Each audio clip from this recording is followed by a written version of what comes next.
welcome back everybody to thermodynamics, and we will continue our discussion on properties of pure substances. In fact, today what we will do is we will go on talking about equation of state. And so you might recall, but before we do that, you might recall that in the previous class we defined something called enthalpy, which is a very important property for simple compressible pure substances. Let me just put in one word about enthalpy. So the way we defined enthalpy was H was equal to U plus PV, and we said that for a constant pressure process, the enthalpy difference is the amount of heat that you need to supply. That is not entirely wrong, but it is susceptible to misinterpretation. So, let me clarify that a little bit. Suppose you have a simple compressible pure substance which is undergoing a process at constant pressure.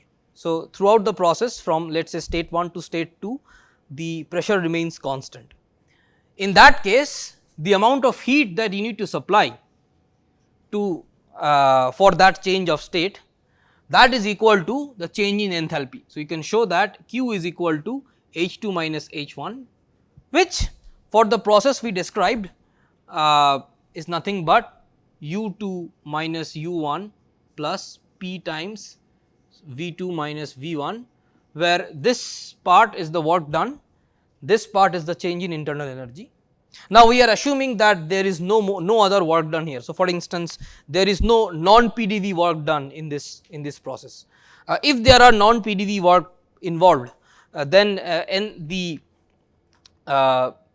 change in enthalpy is basically the difference between the heat that you have supplied and the non PDV work.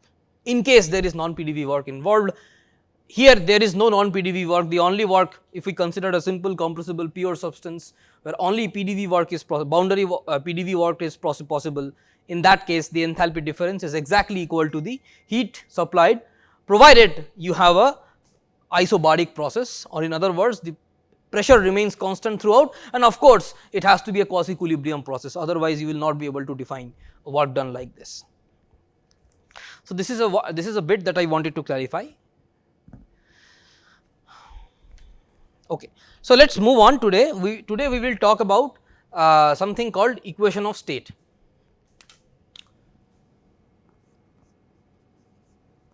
Equation of state, and we will only talk about again simple compressible pure substances, simple compressible pure substances. So, what is an equation of state? So, it is basically it is like a mathematical relation which, or it is a mathematical equation wherein if you know any two state properties, you can figure out a third state property. So, usually the way equation of state is written is in the following way. So, we say or rather we write it in the following way. We write that some function of P v comma t, or maybe I will write it as small v, is equal to 0. So, the equation of state is ultimately an equation like this, where you say that some functional form of P, V and T is equal to 0. Now, that functional form might be analytically known. For instance, we will discuss that for ideal gases this functional form is very simple, but for some other substances this functional form can be very complicated. In fact, for most substances the analytical form of this function is not known. Okay. So, instead what you have to do is you have to plug in or rather you have to look into property tables. So, from this equation you can understand that if I specify for example pressure and volume, you can solve this equation and find out temperature. Okay. Similarly, if I specify temperature and volume, specific volume that is, you can find out what is pressure by solving this equation. Okay. So, this equation helps us in calculating one of these state properties, provided two other state properties are known. Okay. So, this is customary to I mean this is the way that equation of state is written usually. So, for an ideal gas example, For an ideal gas, let me write down ideal gas. This equation is nothing but PV equal to, so I will write it per unit mass basis. This will be R by M T, where R is the universal gas constant. This is universal gas constant, and M is the molecular weight of the gas, okay, and T is the absolute temperature in Kelvin. Although we have not defined Kelvin, we will do that later, we discuss when we talk about second law, but this is in Kelvin. And pressure, so assuming that other things are in SI units, the value of these, so this of course depends on the property, the substance. For different gases you might have different M's, and the universal gas constant is, you can find its value in the book. I will ask you to refer to the books for the value. Pressure and volume, these are usual units, Pascal or kilopascal, and then this is meter cube per kg, meter cube per kg. Okay. So, sometimes this R by M we refer to as R bar equal to R by M. This is sometimes called as specific gas constant, specific gas constant. So, this is universal constant divided by the molecular weight.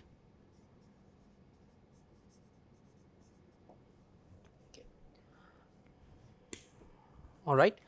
So, this is a very simple equation of state, and you can see that in this particular case F has the functional form PV minus R bar T.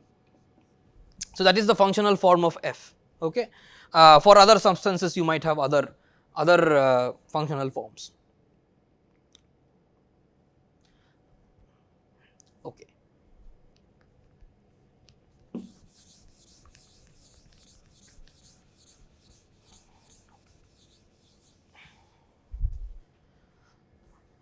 All right. So, so there are many other equations of states which are available, which you will find in the textbook.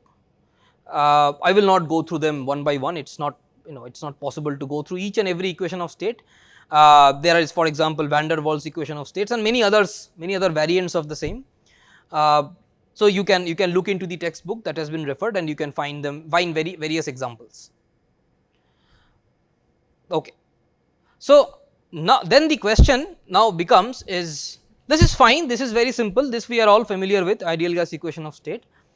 What we want to know is, well, how much, so if I have a given gas, let us say the air in this room, if I consider, or let us say if you consider any gas, let us say oxygen, or oxygen in the oxygen cylinder, suppose for example, or if you consider carbon dioxide for example, any gas, the question that you would naturally ask is, if I consider that gas to be ideal, if I assume that that gas I am dealing with is an ideal gas and use this equation to describe its state, thermodynamic state, then how much error will I incur? That is a very important question, right. I want to know, for any arbitrary real gas, if I use this equation of state, the ideal gas equation of state, how much error will I incur? So, one way to quantify that error is by defining something called a compressibility factor. So, let us do that.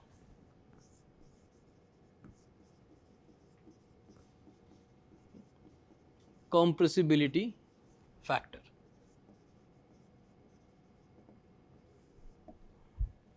So, it is usually denoted with a capital Z. Okay. So, the way we define it is in the following way, we say Z, the compressibility factor is equal to P V by R bar T. So, this is defined for a specific gas. Okay. This R bar, remember, is a specific gas constant. Of course, you can also convert it into the molar form, but as we will see, it is perhaps better or perhaps more helpful if we consider the per unit mass form of the equation of state. So, this is how we define compressibility factor, and you can see why it is defined that way, because for an ideal gas we know Z is equal to 1. Okay. So, ideal gas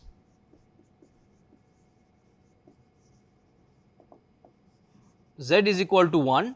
So, now we can say that or rather what we can do is, for any given gas we can evaluate this quantity, right. We can experimentally measure all these quantities are very easily measurable experimentally. Pressure, volume, temperature, these things are measurable experimentally easily, fairly easily.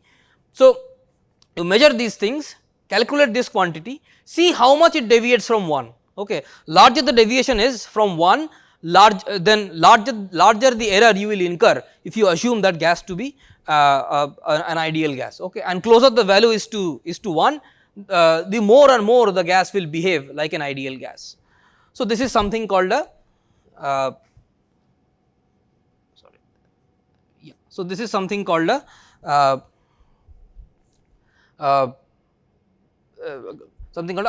so this is what we call compressibility factor. So, what people have done is they have plotted the compressibility factor. What they do is they plot compressibility factor as a function of temperature, okay, sorry, as a function of pressure and temperature both, and in that way various sets of graphs can be generated for various kinds of substances. We will look into those graphs, but before that before we do that, one thing we need to define is something called a reduced pressure.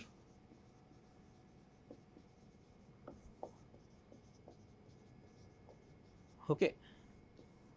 Reduced pressure. So, the reduced pressure is defined in the following way: PR is defined as the actual pressure divided by the critical pressure. This is called as the reduced pressure, and similarly we can define reduced temperature. Reduced temperature, and what we do is we define TR, which is the reduced temperature, as T by TCR. These TCR and PCR are critical pressure and temperatures, which we have discussed in details while discussing the TV diagram or the phase change process of a simple compressible pure substance. So, we define PR as P by CR and TR as T by CR. Then what we do is we plot Z versus PR. This is the plot that is usually made, okay. And the reason it is made is that we see that for a given substance, see, for if you choose a given substance, you can plot Z versus pressure at various various specific volumes, at various temperatures. So, you can make various choices to plot you can make various choices for the as far as the other parameters are concerned, but it is usually seen that if you plot Z versus the reduced pressure, all those graphs that you get for by choosing different values of let us say specific volume or temperature, they all collapse into a single curve. So, I will show you some typical examples of how Z versus the graph between compressibility factor and reduced pressure look like at different TRs, at different reduced temperatures. Okay. So, what we will do is we will plot the compressibility factor as a function of reduced pressure, as reduced pressure is defined here, and what we will do is we will plot this for different values of reduced temperature. Okay, that is what is typically done. And why it is done? Because as we see, if you plot Z, the compressibility factor, versus the reduced pressure for different substances at a given reduced temperature, you see that for different substances all the plots they collapse on a single graph. Okay, that is quite remarkable, but that is what we see. So, that means we can draw a typical graph for a Z versus PR curve for a simple compressible pure substance, the vapor phase of it.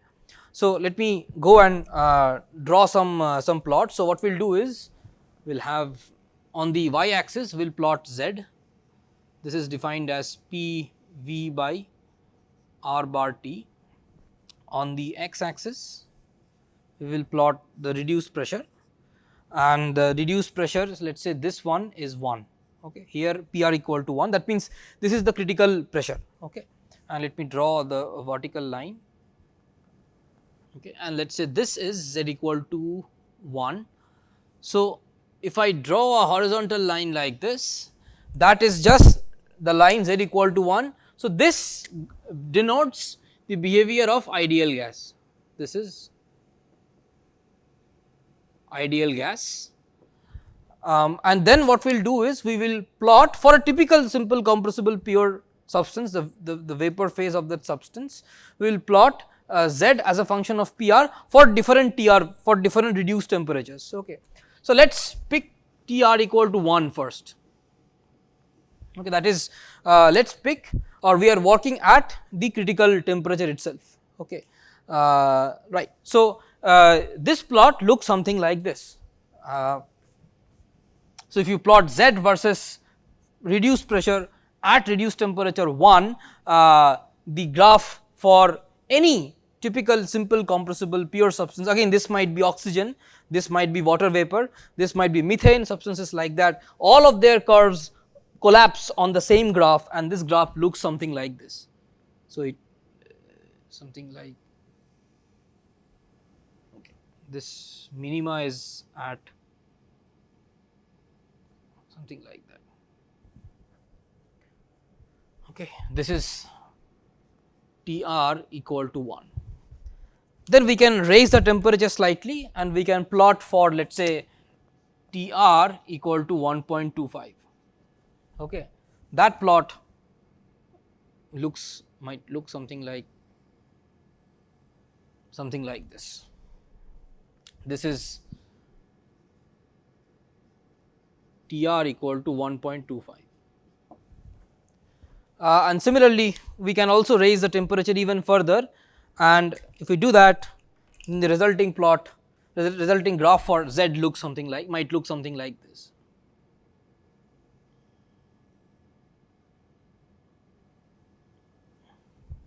Okay.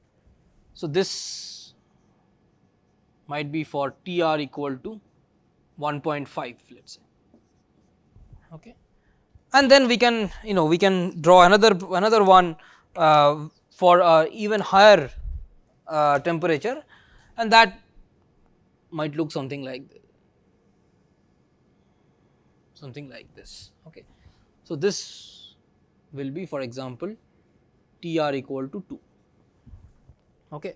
So, this is typically how the Z versus the compressibility factor versus reduced pressure graph look like for different simple compressible pure substances, and this graph can represent substances like, as I said, oxygen or carbon dioxide or water vapor or methane gas, substances like that, right. So, what are the takeaway points? Before we do that, let me just, so this is about point 2. So, first of all, you see that this point here, Pr is equal to 1 and Tr is also, the reduced pressure and reduced temperature both are equal to 1, which means this point is nothing but the critical point itself, right. This point is nothing but the critical point.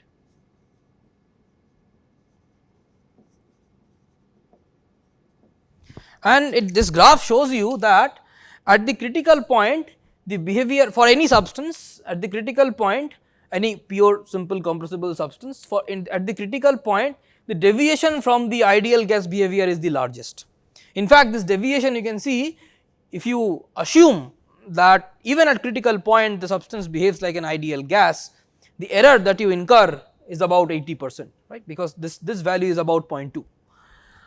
If you raise the temperature, your error typically decreases as you expect, because if you are raising the temperature and holding the pressure constant, at a given pressure you see that, or at a given reduced pressure you see that the error typically is decreasing. So, at very high temperatures, all these substances, the vapor phases, they will approach the behavior of an ideal gas. the other important takeaway from this graph is the left top corner of this plot, where we see, so if we focus on this part, see this is low pressure region, right, because we are working below the left hand side of this vertical line is below critical pressure. So, here you will for a simple compressible pure substance you will have a distinct phase change process, and this is the region where we typically work in our day to day life situation. For example, if you are trying to boil water in a kettle or in a oven, you are somewhere here, right, because you are doing it at atmospheric pressure which is far below the critical pressure. And you can see that at low pressure, which is at towards this vertical line, and especially at higher temperatures like these temperatures, you see that the error that you incur from using ideal gas equation of state is quite small.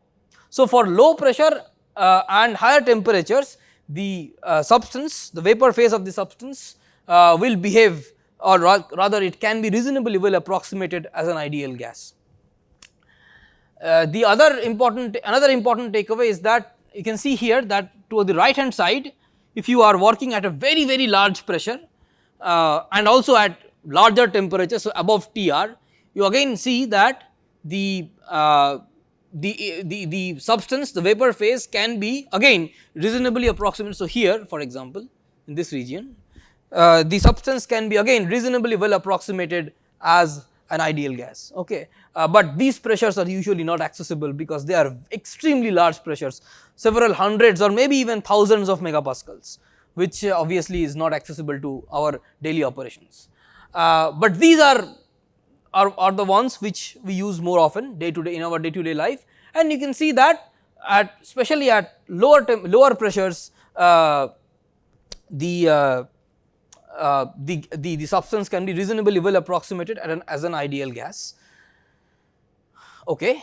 And so, the final point, the final takeaway from this graph is that generally speaking, at higher temperatures or at lower pressures or both, if both are being satisfied, the vapor phase of a simple compressible pure substance can be reasonably well approximated as an ideal gas, okay. But none of it is truly really an ideal gas, because you can see there is always some deviation, okay.